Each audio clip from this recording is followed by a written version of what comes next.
dasar negara kita adalah Pancasila. Dan kalau misalnya warga negara Indonesia kalau memang memaknai Pancasila secara baik, secara benar, secara dalam dan bertanggung jawab, sebenarnya negara ini bisa berjalan dengan aman juga. Kadang-kadang cuma hafal ya, satu Jangan Pancasila. Kadang-kadang juga lupa juga. Kadang-kadang juga lupa kalau tiba-tiba Pancasila satu. Kalau isu secara skop provinsi yang paling hangat ini adalah korupsi sebenarnya. Ada dana 1,7 triliun itu sedang sepertinya itu saya baca di media itu sedang diselidiki oleh ini, dan NTT itu termasuk garis merah. Pandangan mereka dengan nilai dan prinsip anti korupsi itu match atau tidak. Nah, kadang-kadang mereka tidak memahami sebenarnya. Persoalannya adalah apakah pemerintah provinsi sudah menjadikan lapangan kerja sehingga anak-anak kita itu tidak perlu harus mencari pekerjaan di luar daerah. Persoalannya kan di lapangan kerja. Kalau misalnya lapangan kerja tidak tersedia, bagaimana? Oke, selamat malam, selamat datang di Politik Gagasan Polgas TV.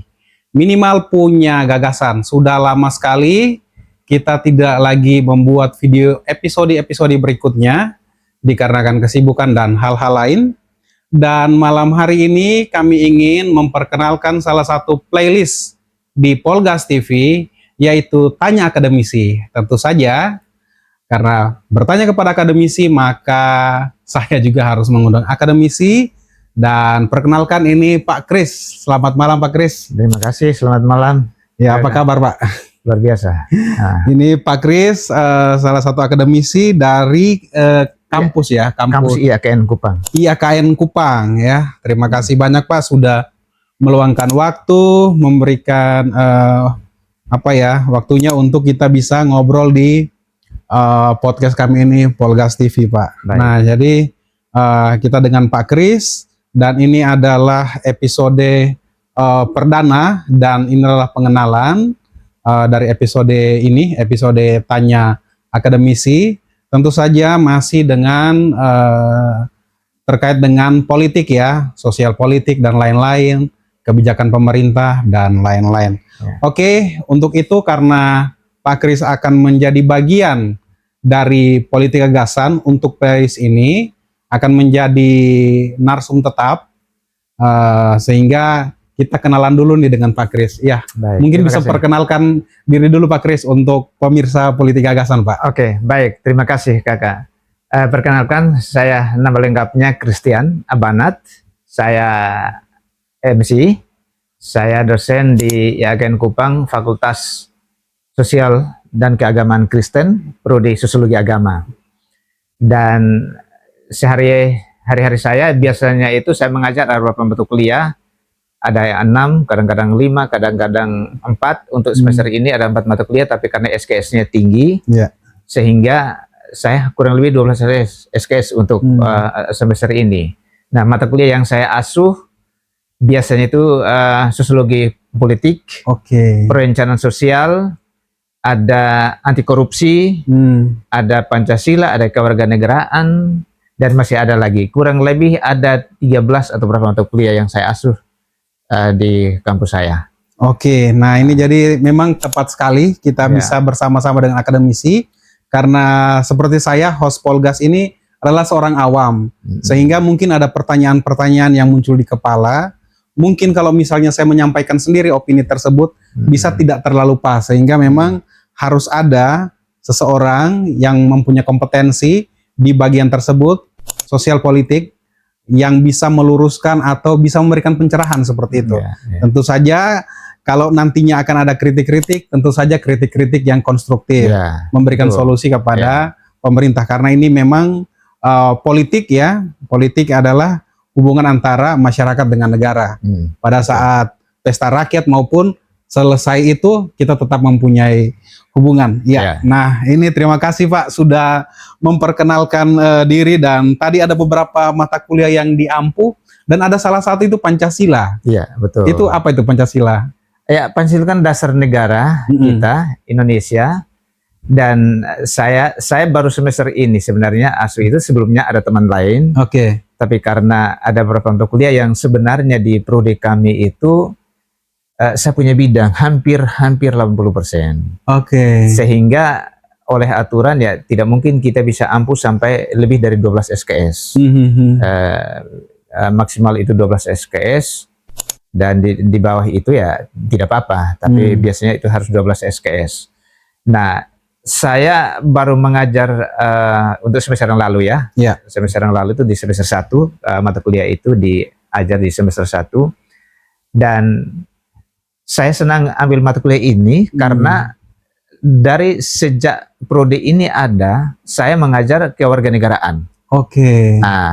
Nah, waktu itu saya usul kalau bisa kewarganegaraan dengan Pancasila itu harus satu dosen, karena itu berhubungan sebenarnya. Dua mata kuliah itu berhubungan. Dan puji Tuhan bahwa di semester yang lalu, semester ganjil itu, saya diberi kesempatan untuk bisa ampuh lagi ya mata kuliah itu. Oke, ini sebetulnya saya bertanya karena hari ini itu adalah hari lahir Pancasila. Betul. Mungkin bisa kasih sedikit refleksi Pancasila ini. Iya, kepada kita. Kita harus bersyukur bahwa dasar negara kita adalah Pancasila. Dan kalau misalnya warga negara Indonesia kalau memang memaknai Pancasila secara baik, secara benar, secara dalam dan bertanggung jawab, sebenarnya negara ini bisa berjalan dengan aman. Kenapa? Karena kadang-kadang penafsiran terhadap Pancasila ini berbeda-beda, sesuai dengan kepentingan. Oke. Kadang-kadang seperti itu. Ada seperti itu. Jadi kayak kepentingan golongan, kepentingan kelompok, kepentingan politik dan lain-lain sebagainya. Nah, itu yang kadang-kadang padahal para pendiri bangsa ini itu sebenarnya mereka sudah memikirkan secara baik Pancasila itu seperti apa. Dan ini bukan saja baik untuk warga negara Indonesia, tapi itu sudah dikenal di dunia. Itu Pancasila itu. Sehingga saya katakan bahwa saya mengajar berbagai mata kuliah, tetapi semua itu muara itu harus berasal dari Pancasila. Semua harus dari Pancasila. Seperti semester lalu itu saya mengajar etika sosial. Etika sosial ada satu topik, ada satu sesi yang memang saya bahas tentang etika Pancasila. Ada korelasinya dengan Pancasila. Ada korelasi. Itu etika Pancasila namanya. Jadi saya tegaskan kepada mahasiswa bahwa Pancasila itu harus menjadi betul-betul fondasi bagi cara kita berpikir, cara kita bertindak, dan segala hal yang kita lakukan buat bangsa ini. Dan itu dasarnya adalah Pancasila. Iya.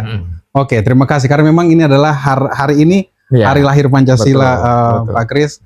Sehingga saya ingin bertanya tadi dari perbincangan, memang hari ini teman-teman ya, audiens dari Politik Gagasan, hari ini kami belum memilih satu topik untuk kami akan bicarakan secara kerucut.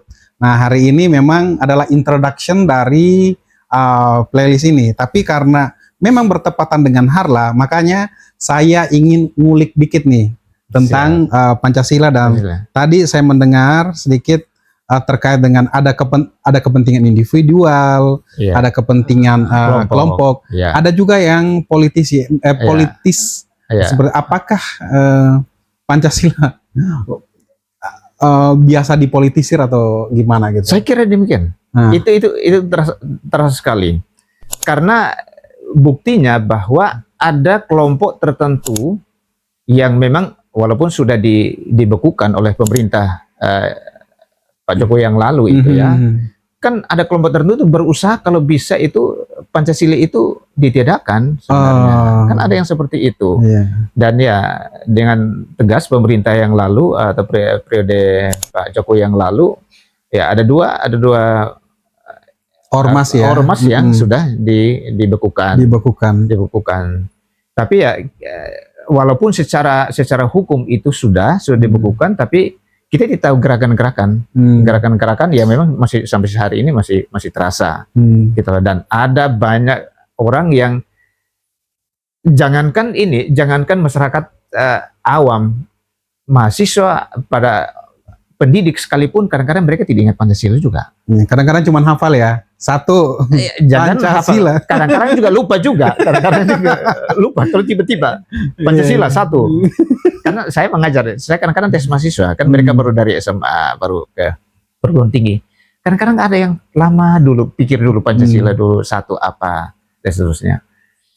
Tapi kita berharap, khususnya ya, kita di NTT, memang bagusnya itu di sekolah dasar itu betul-betul diperhatikan betul itu Pancasila itu di NTT ya. Betul. Karena saya lama di beberapa daerah dan saya tahu di NTT masih kental itu, masih bagus. Padahal dulu kan ada PPKN kan Pak, cuman itu dan ini memang ada wacana, sekarang ada wacana mau kembalikan itu, dihidupkan kembali katanya. PPKN itu sebenarnya. Jadi sekarang ya kan sebenarnya kewarganegaraan itu kan PPKN sebenarnya. Iya. Nah, tapi sekarang ya langsung saja kayak itu kayak diperbaharui gitu ya, mungkin nomenklaturnya saja yang berubah. Nah, kira-kira seperti itu. Iya, siap. Oke, jadi karena memang Hari Pancasila sehingga saya bertanya terkait dengan Pancasila dan ya beberapa penjelasan yang lainnya. Oke, nah jadi memang ini pendahuluan dan sudah ada topik-topik yang sebetulnya kemarin saya dengan Pak Kris itu sudah obrolin gitu. Jadi gak ucup-ucup dia langsung ada gitu. Semuanya ini dalam plan sehingga kami bakalan akan menyiapkan topik-topik yang memang hangat, yang relevan, ya secara khusus di Nusa Tenggara Timur ya. Betul. Dan sekarang kita di Kota Kupang. Saya sudah memiliki KTP Kupang hampir setahun. Saya sudah jadi warga Kota Kupang. Nah itu yang kita akan bahas. Tentu saya juga dengan hal-hal yang mungkin nasional. Nah ini karena Pak Kris ini kan mengajar juga sosial politik di kampus. Mungkin bisa kita spill dikit Pak, sebelum akhirnya nanti di episode berikutnya kita akan bahas lebih detail hal-hal atau isu-isu apa yang hangat nih sebetulnya di NTT secara keseluruhan. Mungkin bisa dipilih di kota atau di kabupaten mana. Kira-kira isu-isu apa ini Pak? Kalau isu secara skop provinsi, yang paling hangat ini adalah korupsi sebenarnya. Ada dana 1,7 triliun itu sedang sepertinya itu, saya baca di media itu sedang diselidiki oleh ini, dan NTT itu termasuk garis merah. Untuk sekarang ini, dalam bulan ini. Dalam bulan ini. Bulan Juni ini. Iya, dalam bulan Juni. Dari bulan lalu sampai sekarang ini kan hari pertama bulan Juni ini. Oh iya betul, hari pertama bulan, betul dari Mei sampai sekarang. Dari sekarang ini. Jadi karena memang saya sekarang ini mengajar juga sosiologi anti korupsi yang akan nanti tanggal 9 saya bawa mahasiswa berapa 40 orang kami PKM di salah satu desa di sekitar Kabupaten Kupang ini, dan kami ingin sosialisasi literasi tentang nilai-nilai dan prinsip-prinsip anti korupsi. Nah, dan itu kami dalam bentuk seminar. Tapi setelah seminar itu saya wajibkan mahasiswa ada penelitian. Jadi ada beberapa pihak yang akan menjadi informan bagi mahasiswa untuk mereka mendapatkan bagaimana pandangan mereka tentang korupsi. Korupsi ini. Karena sepertinya itu korupsi ini kan bukan hanya pihak penegak hukum saja yang harus memperhatikan itu. Semua kita, semua kalangan, semua masyarakat sebenarnya. Tugas kita bersama untuk bagaimana kita menekan, kalau bisa tidak akan mungkin habis, hilang. Paling tidak ya kita mengurangi lah sedikit lah. Seperti itu. Sehingga saya sudah buat pedoman wawancara untuk mahasiswa. Tanya di sekitar topik yang akan kita sampaikan, dan tanya sekitar topik itu, lalu nanti antara seminar yang kita sampaikan dengan hasil wawancara itu dikonfrontir.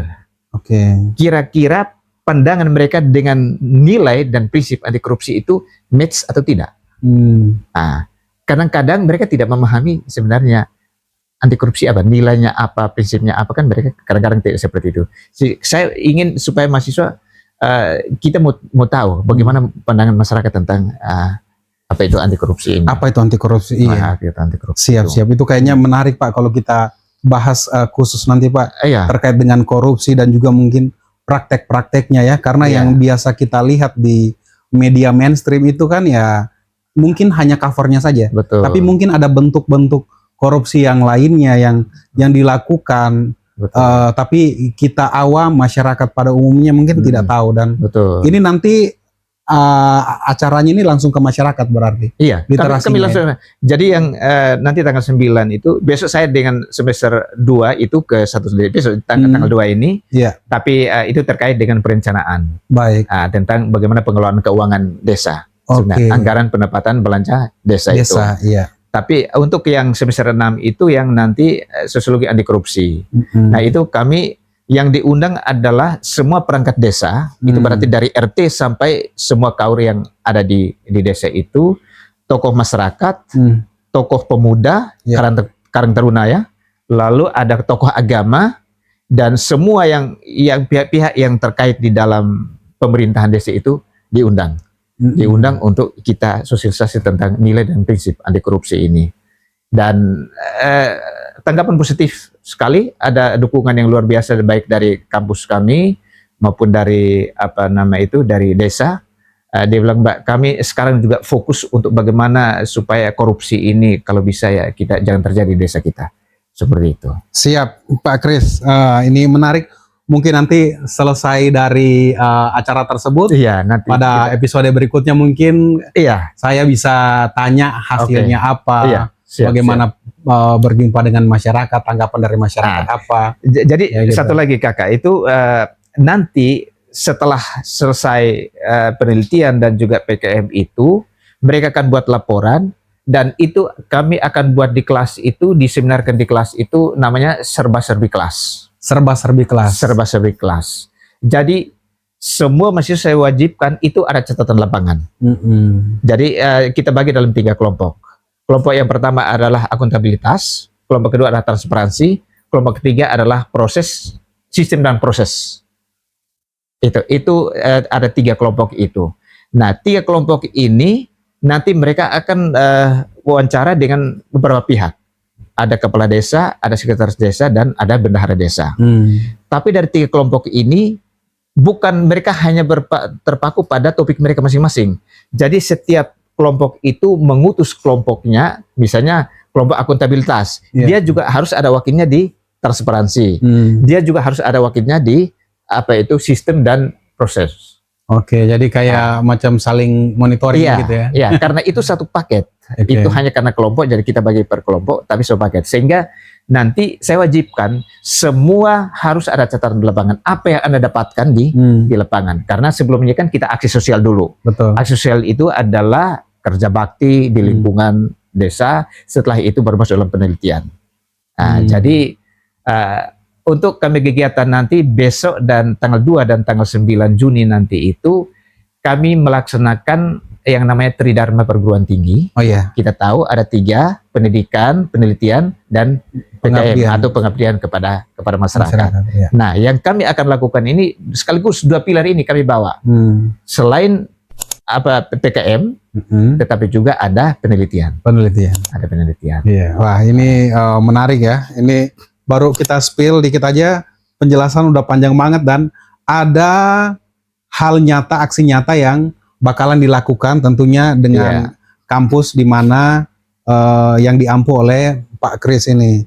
Oke, itu ada anti korupsi. Kira-kira mungkin ada apa lagi Pak? Kira-kira di NTT atau di Kota Kupang lah. Kebetulan kita warga Kota Kupang nih. Nah, begini.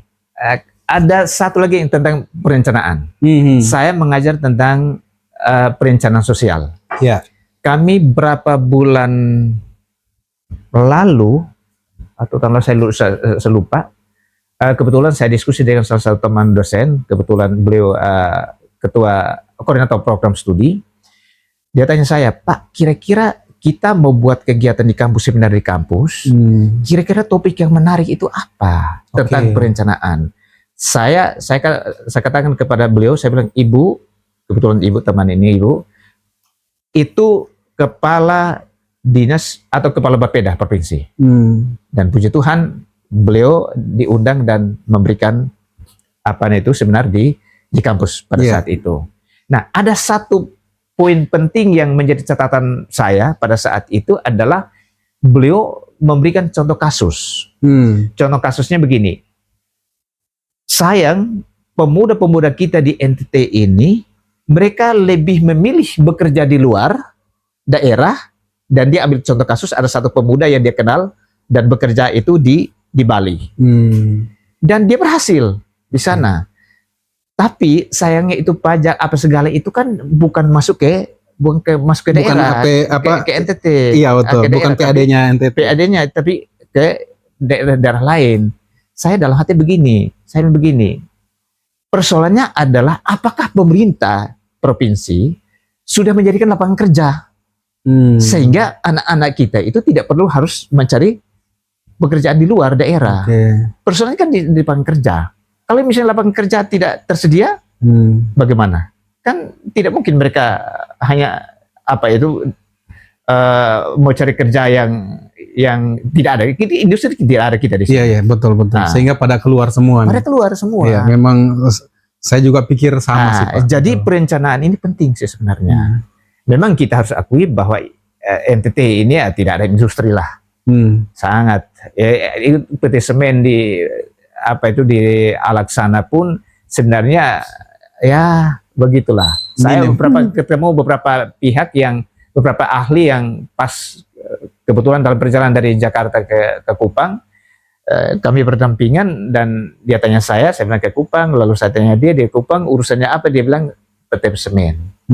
Nah waktu itu dia bilang sepertinya PT Semen ini bukan lagi dikelola oleh pemerintah daerah, tapi ada pihak luar yang mungkin kerjasama bermitra untuk mengerjakan itu. Nah itu yang menjadi, dan di sini lapangan kerja sepertinya ya perlu mungkin pemerintah harus lihat itu, harus perhatikan itu lapangan kerja.